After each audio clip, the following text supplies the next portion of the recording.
Guys, what's up? Welcome to a new video on my channel. So we put the head already on there, talked everything to spec. Now we're working on the timing belt side. So we replaced already the rolls and the camshaft wheel because it's a rubber segment in there, so we replaced it and it was broken also. So the fuel pump, so there are timing marks on there, so we can put the belt on. So I put the belt on, cranked it a couple times per hand, and it's good. So put the valve cover on there too. Yeah, so that's ready. So I got the oil pan out and yeah, replaced the gasket. So I have to clean everything. Okay, so yeah, that's what it looks like from the bottom.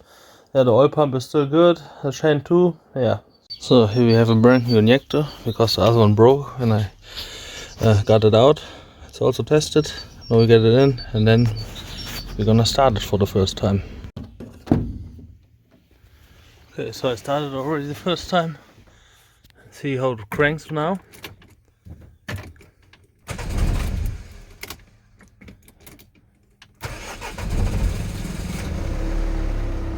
Yeah, still some air in the system probably. And we still need to bleed the cooling system. Yeah, but for now it's running. Everything works fine.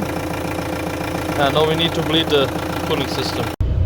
So that's actually the first test drive and yeah, drives pretty nice. So everything seems like it's in good shape. It shifts well, drives well, nothing is rumbling or anything. Yeah, it's pretty direct, so pretty good car. So I know we focus on the interior.